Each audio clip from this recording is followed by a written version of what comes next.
without further ado, we'll just start it off with Thursday night. Our Bears will be hosting the Carolina Panthers, and I'll let Hunter take the platform here. Yeah, no, this is an interesting one, I think, for sure. I mean, Thursday night has been kind of underwhelming this year, I would say, as a whole. There hasn't been like a ton of games where I look back and I'm like, wow, that was such a great game. Um, Definitely some still interesting storylines. Is Justin Fields going to play? I think is a big question for the Bears if he plays. And even if he does play, how he looks. On the other side of the football, you've got Bryce Young, um, who threw, two pick sixes last game. So it's interesting. I mean, looking at his stats, I was looking at it yesterday. I think he has 8 touchdowns and 7 picks. Um, I don't know. I don't know what to think about Bryce Young and this team.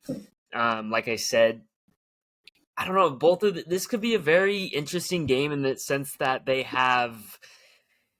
I don't know. They're both kind of two. I would say I don't want to hurt you guys' feelings, but like I would say two bad teams. So I feel like it's an interesting game in that sense. It's kind of like a car crash you have to watch, because both teams are what I would say at similar levels. So I think I'm going to have to give the advantage to, I'll go with the Bears. You know what? I'll go with the Bears. I think they'll get it done. Bryce Young just hasn't proved to me that he can handle any type of pressure, really. So I'll go with the Bears.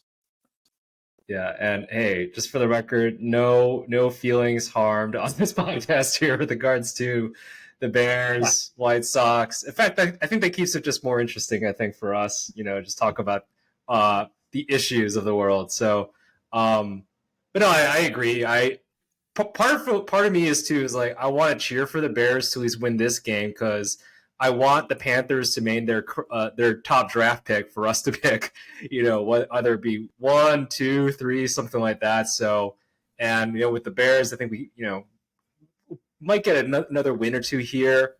Keep the top 10. Like, okay, we win this one, but at least we maintain the Carolina Panthers top draft pick for us to pick. Marvin Harrison Jr., who I'm eyeing on there. And then, we can pick whatever else from like the other first round pick that we get there. So that being said, from the standpoint, I do think that, the Panthers, their defense, their run defense, not the greatest. I think that'll keep things, kind of humming there for the Bears. And then Bagent, just don't turn over the ball. And then I think we should be good. So that's the quick take, I think, on that. Yeah, this seems like a win-win game for the Bears. If they win the game, they get a W. If they lose the game, that draft pick looks even sweeter.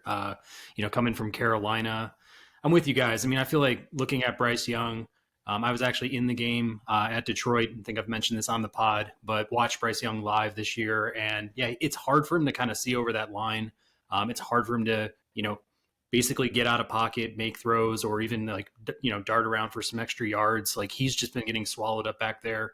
I don't know if Frank Reich has been doing him any favors as well. I mean, I feel like a lot of the schemes, more or less like guys aren't getting open. He's making pretty errant throws and stuff, but this is Reich's, second campaign in a row where it's just really gotten off to a terrible start. Obviously ousted from the Colts. Now he's with the Panthers. Just looks like the whole package out there is seriously struggling.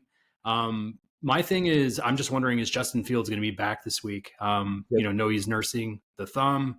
Would this be his first game back? It is in prime time. They are at home.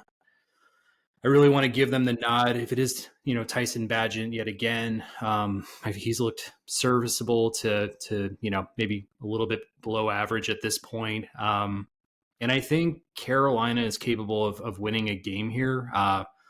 So I guess, we have been kind of dogging Carolina a little bit, but if it is Justin Fields' first game back or we're rolling out yet another week of Tyson Bagent, give me Carolina in an upset here. And at the very least, they're covering that 4-point Chicago Bears spread. Okay. Yeah, I think covering the spread, sure, why not? But I don't know. I think Deontay Foreman, like, this is his revenge game, He's like, hey, these guys, like, they got rid of me for, Miles Sanders over there who's doing nothing. Like, I'm gonna bring the house to the Panthers here, get the revenge game. He's a running back, so it's like, they don't get too much these days in terms of contracts and such. So, maybe I think this is his like revenge game against the Panthers over there. I'm also wondering how many turnovers are going to be in this game. I mean, you look at Tyson Bagent. I mean, he had 5 turnovers in the last 2 games, and then Bryce Young, he also threw, like I said, 2 picks. So, I mean, if I'm playing fantasy, I'd pick up one of these defenses at least. So, I don't know. It's interesting for sure. I think this could be a sloppy game, and as I said, like such a sloppy game that it's like almost fun to watch in a weird way, So we'll see. We will.